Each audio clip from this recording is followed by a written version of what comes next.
Friends, இன்னைக்கு நம்ம ஒரு கேப்சிகம் மசாலா செய்ய போகிறோம். அது வந்து நீங்கள் அதை தொக்கு மாதிரி செய்ய போகிறோம்.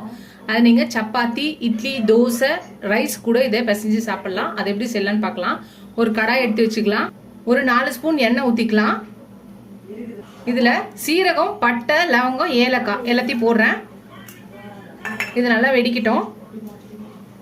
இப்போ இது வெங்காயம் நல்லா பொடியாக பெரிய சைஸில் 2 வெங்காயம் அரிஞ்சு வச்சுருக்கேன்.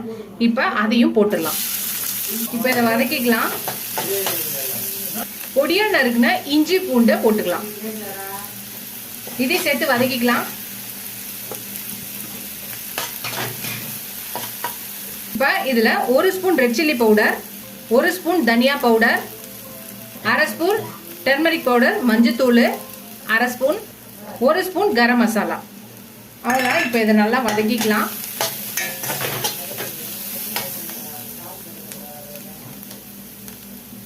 ஒரு ஸ்பூன் சால்ட், இந்த ஸ்பூன்ல 1 ஸ்பூன் சால்ட் போடுறேன். அவங்கவுங்களுக்கு தேவையான அளவு உப்பு போட்டுக்கலாம். இது நல்லா வதக்கிக்கலாம். இப்போ தக்காளி போட்டுக்கலாம். தக்காளி வந்து 3 போட்டுக்கணும். வெங்காயம் 2 போடணும். தக்காளி 3 போட்டுக்கணும். தக்காளி 1 எக்ஸ்ட்ரா போடணும். வெங்காயம் 2னா தக்காளி 3 போட்டுக்கணும். இதையும் சேர்த்து வதக்கிக்கலாம். இது நல்லா வதங்கட்டும். அதுக்குள்ள நம்ம முந்திரியை நான் ஒரு 8லேருந்து 10 முந்திரி மேலே நான் நல்லா உடச்சி ஊற வச்சிருக்கேன். இதை நல்லா பேஸ்ட்டாக அரைச்சி எடுத்துகிட்டு வந்துடலாம்.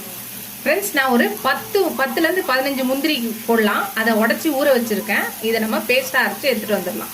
முந்திரியை பேஸ்ட்டாக அரைச்சி எடுத்துகிட்டு வந்தாச்சு. இப்போ இதில் ஊற்றிடலாம். கொஞ்சம் தண்ணியும் கலக்கி ஊற்றிக்கலாம். இப்போ இதை நல்லா கலக்கிக்கலாம். இது நல்லா கொஞ்சம் கொதிச்சு திக்காய் வரட்டும். அது வரையும் இது கொதிக்கிட்டோம். இது திக்காயிடுச்சு. இப்போ இதை ஒரு பக்கம் வச்சிடலாம். இதை எடுத்துடலாம். இப்போ இன்னொரு கடாய் வச்சுக்கலாம். அதில் 1 ஸ்பூன் எண்ணெய் ஊற்றிக்கலாம். மெல்லிசா நீட்டாக நறுக்குன இஞ்சியும் பொடியாக நறுக்குன பச்சை மிளகாய் 1 போட்டுக்கிறேன். இதை நல்லா வதக்கிக்கலாம். இப்போ இஞ்சி பச்சை மிளகாய் வதங்கிடுச்சு. இப்போ பார்த்தீங்கன்னா குடமிளகாவை 2 குடமிளகாவை நீட்டாக மெல்லிசாக அரிஞ்சிருக்கேன். இதை போட்டுக்கலாம். இப்போ இதே வதக்கிக்கலாம். இப்போ ஒரு 1/2 ஸ்பூனுக்கு கம்மியாக சால்ட் போடுறேன். இந்த குடமிளகாவுக்கு தேவையான சால்ட் மட்டும் போடுறேன். இப்போ இதே சேர்த்து வதக்கிக்கலாம். ஒரு 2 நிமிஷம் வதங்கினா போதும். ரொம்ப வதங்கணும்னு அவசியம் இல்லை. இது லைட்டாக க்ரன்ச்சியாக இருந்தால் தான் நல்லாயிருக்கும். இது லைட்டாக வதக்கலாம். நம்ம ஒரு 2 நிமிஷம் வதக்கட்டும். ஃப்ரெண்ட்ஸ், அவ்வளோதான். நம்ம 2 நிமிஷம் நம்மளோட கேப்சிகம் வதங்கிடுச்சு. இதை நம்ம எடுத்துடலாம். மறுபடியும் நம்ம முதல்ல செஞ்சு வச்சோம் இல்லையா, அந்த வெங்காயம் தக்காளி கிரேவியை எடுத்து வச்சிடலாம்.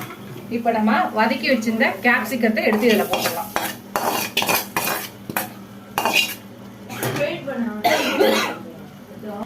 அவ்வளோதான், கேப்சிகம் போட்டாச்சு. இப்போ நம்ம இதை நல்லா கிளறிக்கலாம். எல்லாத்தையும்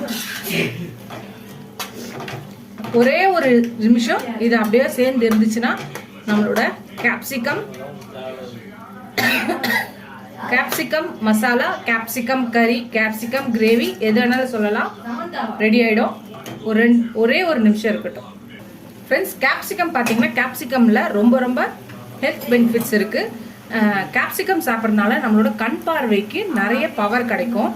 கேரட்டில் இருக்க ஹெல்த்தோட இந்த கேப்சிகமில் நிறைய இருக்குது. கண் பார்வைக்கு ரொம்ப ஹெல்ப்ஃபுல்லாக இருக்கும். கண்ணோட பவருக்கு ரொம்ப உதவியாக இருக்கும். ஸோ அதனால் கேப்சிகம் சாப்பிடாதவங்கலாம் கூட இந்த மாதிரி செஞ்சு கொடுத்தீங்கன்னா கண்டிப்பாக சாப்பிடுவாங்க. நீங்களும் இந்த கேப்சிகம் ரெசிபியை பார்த்தோன்னே டக்குன்னு செஞ்சுங்க. இந்த கேப்சிகம் கிரேவியை ட்ரை பண்ணி பார்த்துட்டு எப்படி இருக்குன்னு சொல்லுங்கள். ஏன்னா நிறைய பேர் வந்து இதை சாப்பிட மாட்டாங்க, அவாய்ட் பண்ணுவாங்க கேப்சிகமாக. பசங்க அதுவும் அந்த கேப்சிகம் இருந்துச்சுன்னா அதை பொறுக்கி போட்டுருவாங்க. ஸோ நீங்கள் இந்த மாதிரி செஞ்சு கொடுங்க. கண்டிப்பாக அவங்க அதை தூக்கி போடாமல் கண்டிப்பாக சாப்பிட்ருவாங்க இந்த மாதிரி டேஸ்ட்டில் இருக்கும்போது. இதை இட்லி, தோசை, சப்பாத்தி, நான் மட்டும் இல்லாமல் ரைஸ்க்கும் போட்டு சாப்பிட்லாம். பிசைஞ்சு தொட்டுட்டும் நீங்கள் சாப்பிடலாம். இதை நீங்கள் செஞ்சிட்டிங்கன்னா ரைஸ்க்கு, டிஃபனுக்கு எல்லாத்துக்குமே முடிஞ்ச மாதிரி இருக்கும் ஒரே வேலையில். ஃப்ரெண்ட்ஸ், அவ்வளோதான். நம்ம ரைஸில் இந்த மாதிரி போட்டுட்டு நீங்கள் சாதத்தில் பிசைஞ்சு இந்த மாதிரி நம்ம கேப்சிகம் இந்த கிரேவி கறி எது வேணாலும் சொல்லலாம். இந்த மாதிரி பிசைஞ்சு நீங்கள் இந்த மாதிரி கொடுத்தீங்கன்னா ரொம்ப டேஸ்ட்டாக அல்டிமேட்டாக இருக்கும். நீங்களும் இந்த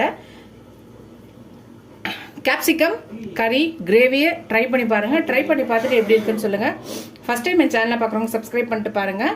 நீங்கள் எவ்வளோக்குள்ள சப்ஸ்கிரைப் பண்ணுறீங்களோ அவ்வளோக்கு என்கரேஜிங்காக இருக்கும், சப்போர்ட்டிங்காக இருக்கும், புது புது ரெசிபிஸோட ஹெல்ப்ஃபுல்லாக இருக்கும்.